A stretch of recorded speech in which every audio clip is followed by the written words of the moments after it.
Dentro de la Biblioteca Laurenciana, la enigmática obra de Miguel Ángel, existe un fabuloso pavimento de diseño geométrico, oculto por una serie de escritorios cuya base de madera lo cubre por completo. En 1774, uno de esos escritorios se colapsó y durante el curso de su reparación, los ebanistas descubrieron un complejo diseño de terracota rojo y blanco que había estado escondido durante 200 años. Intrigado por el descubrimiento, el bibliotecario Biscioni levantó tablas en otras partes de la sala de lectura y encontró 15 pares de tableros de distinto diseño, por lo que mandó construir trampillas para que pudiesen ser estudiados. Ese pavimento geométrico plantea desde entonces un misterio fascinante en torno a esa biblioteca, encargada por el Papa Clemente VII en 1523 y abierta al público 48 años después por su primo, el Gran Duque Cosimo I.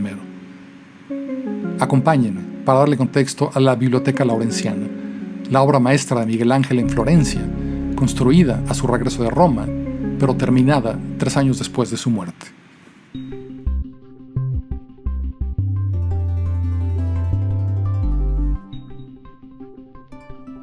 León Battista Alberti, uno de los grandes arquitectos del Renacimiento italiano, ensalzaba la importancia de los pavimentos geométricos y en sus 10 libros de la arquitectura escribió que no pondría nada en las paredes o el suelo de un templo que no tuviese alguna cualidad filosófica, modelando los pavimentos con líneas musicales y formas geométricas para que la mente recibiese estímulos incluso de esos planos.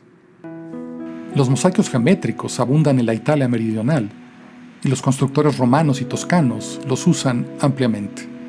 Florencia tiene muchos ejemplos importantes, pero el mayor número de diseños se encuentra en Roma, cuyos edificios ofrecen una fuente inagotable de geometrías arquitectónicas que grandes artistas como Peruzzi, Leonardo o Durero dibujaron cuando visitaron la ciudad eterna.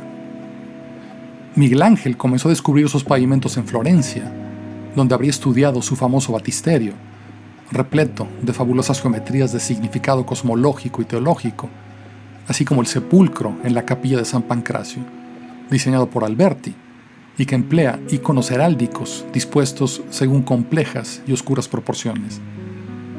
De Alberti habría también visto la fachada de Santa María Novella, que incluye 15 paneles con incrustaciones similares. Y al caminar en San Lorenzo, habría visto el pavimento de Verrocchio, para el lugar de entierro de Cosimo frente al altar mayor, y el de la Capilla de los Magos en el Palazzo Medici. Todos los días de los 4 años que pasó en Roma pintando el techo de la Capilla Sistina, habría visto desde el andamio, con una singular perspectiva, su intrincado pavimento cosmatesco. Y en sus días libres habría visitado las iglesias de Santa María in Araceli, Santa María Maggiore y Santa María in Cosmedin, todas ellas con pavimentos geométricos ordenados en tableros rectangulares y alineados sobre el eje central de las naves, así como el Panteón, que tiene un fabuloso pavimento que es parte integral de la geometría de todo el edificio. Cuando se visitan estas obras arquitectónicas, es casi imposible no sentirse envuelto por la geometría de sus pavimentos. Por lo tanto, nos sorprende encontrarlos en la Biblioteca Laurenciana, un edificio cuyo programa coincidía perfectamente con la recomendación de Alberti de hacer un pavimento que estimulara la mente en todos los sentidos. Así pues, el Papa Clemente estaba ansioso por consolidar el apellido Medici en Florencia, con una serie de ambiciosos proyectos arquitectónicos centrados en la iglesia familiar de San Lorenzo. Y tras el fallido intento de erigir su fachada, como la primera estructura de mármol para rivalizar con las edificaciones de la antigüedad, el Papa Medici planteó otros 2 proyectos sustanciales: la construcción de un sepulcro familiar, que se conocería desde entonces como la Sacristía Nueva, y una prestigiosa biblioteca pública a la que trasladaría todos los manuscritos de su familia. El deseo del Papa de formar la biblioteca definitiva requeriría de un arquitecto que estuviese a la altura de su contenido, y Miguel Ángel, habiendo apenas terminado los frescos del complejo programa litúrgico de la Sistina, estaba ciertamente calificado para materializar esa ambición. La biblioteca contendría una enorme colección más grande que cualquiera que Florencia hubiese visto hasta entonces. Un monumento al cuerpo existente de conocimiento antiguo y contemporáneo, que incluiría los textos metafísicos, cristianos y paganos, así como las obras clásicas y modernas sobre poesía y literatura. Y es que la Laurenciana sería la última biblioteca importante de manuscritos, ya que los libros impresos comenzaban entonces a cambiar definitivamente la forma de esos espacios. Las primeras fases de diseño de la biblioteca contemplaron diferentes opciones para su ubicación dentro del complejo de San Lorenzo, pero fue finalmente ubicada en el nivel superior del claustro, como muchas de las bibliotecas renacentistas. Y para acceder a ese nivel, Miguel Ángel diseñó un fabuloso vestíbulo de doble altura, con una imponente escalera de 3 rampas y descansos elípticos, que prepara al visitante para el ascenso al conocimiento.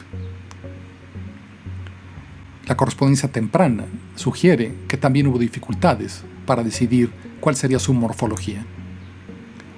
La primera carta del agente papal Fatucci a Miguel Ángel le pide dibujos de 2 salas distintas para las colecciones griegas y latinas, y en otra le pide que coloque los libros raros en una sala triangular ubicada en un extremo de la sala de lectura, que Miguel Ángel dibujó y cuyos planos conservamos.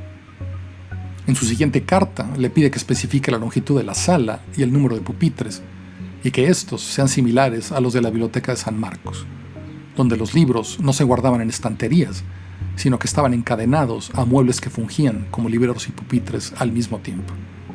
De esto podemos inferir que el mecenas necesitaba saber cuántos libros se podrían guardar en la biblioteca, un tema de central importancia para su diseño.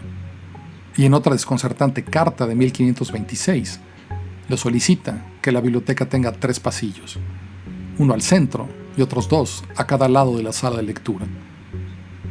Al juntar estos datos, es fácil entender que esas peticiones tuvieron tremendas consecuencias para la disposición del mobiliario al interior de la biblioteca. Pero si el pavimento se colocó deliberadamente con el conocimiento de que iba a ser cubierto, ¿cuáles fueron las circunstancias que precipitaron un acto tan extraño?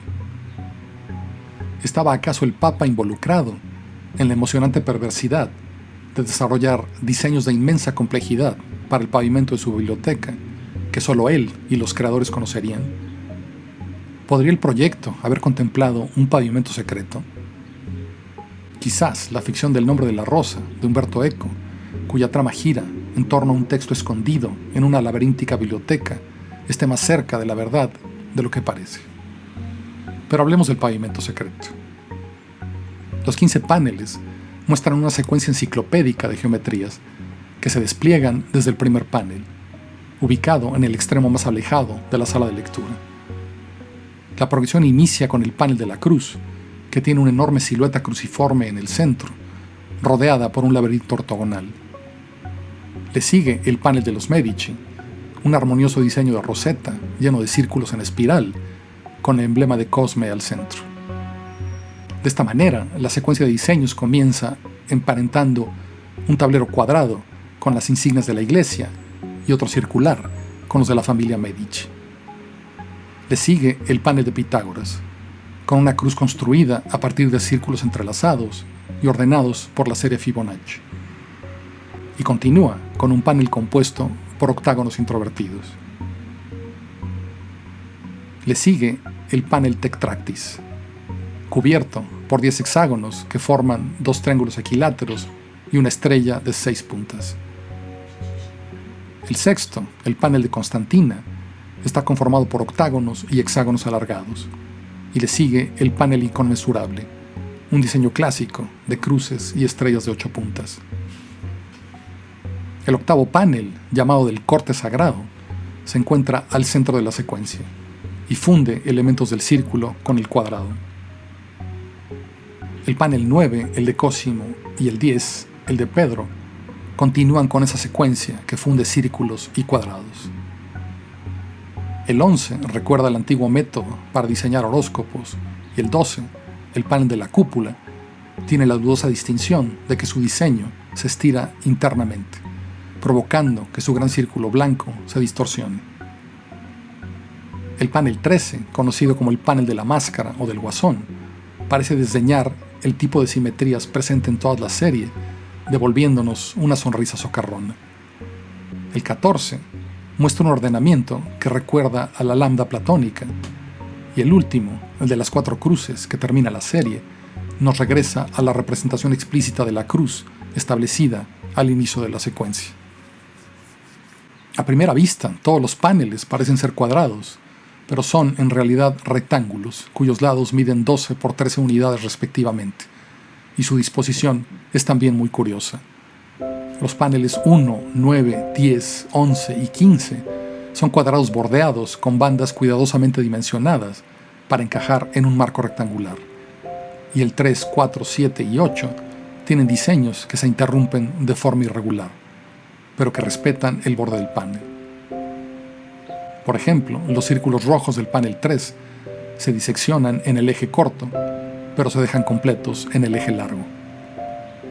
Y los paneles 2, 6, 12 y 14 están alterados internamente para dar la apariencia de ser diseños regulares. Y esa paradoja es posible gracias a que el diseño se ve ajustado internamente.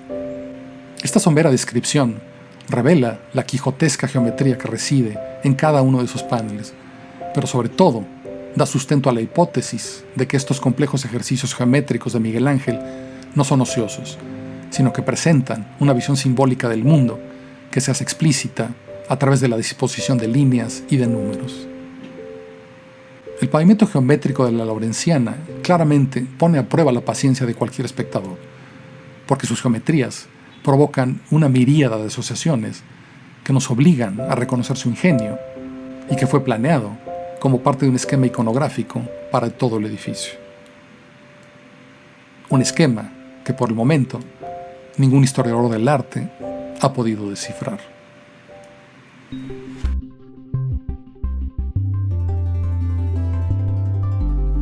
Los arquitectos somos bestias raras que atribuimos a los números, a las series que nos parecen elegantes, que coinciden con el crecimiento, por ejemplo, de ciertas formas vegetales o minerales. Les atribuimos cualidades místicas o superiores y por lo tanto utilizamos esos números y esas proporciones en lugar de otras, ¿no? Hablé de eso el mes pasado cuando les salió un poco del sistema del modulor de Le Corbusier, y ahora este mes pues toca el turno a un artista del alto renacimiento, manierista más bien, Miguel Ángel, que los aplicó de manera misteriosa y fabulosa en ese pavimento que poca gente conoce y que poco se ha estudiado. Incluso este libro de Lecta, que es probablemente la mejor biografía que se ha escrito sobre Miguel Ángel y su trabajo como arquitecto, ni siquiera aparece la mención a estos pavimentos. Son una nota a pie de página y por supuesto ningún estudio. Yo tuve la fortuna de conocer a Ben Nicholson, un catedrático en ese momento de MIT, no sé dónde esté en este momento, pero ese era un tema, una obsesión permanente de Ben. Nos dio una charla precisamente sobre este tema, sobre los pavimentos, y desde entonces pues ha sido algo que me ha intrigado, y siempre que hay una nota, un artículo en una revista, pues lo leo y he tratado de encontrar una respuesta a esa pregunta que para mí sigue abierta, ¿no? ¿Cuál es la verdadera intención de Miguel Ángel detrás de estas geometrías secretas y secuencias que propone para vestir ese espacio, que era un repositorio del conocimiento total de esa época, ¿no? Yo quisiera pensar que cada una de esas líneas resuena con el contenido de los pupitres que están encima, ¿no? Ese es el misterio que me gustaría deletrear, y espero que les haya pues generado cuestiones y preguntas a ustedes. Les mando un cordial saludo. Ya saben, si les gustó el video, suscríbanse al canal, compártanlo, denle like y nos vemos muy pronto en el siguiente contexto.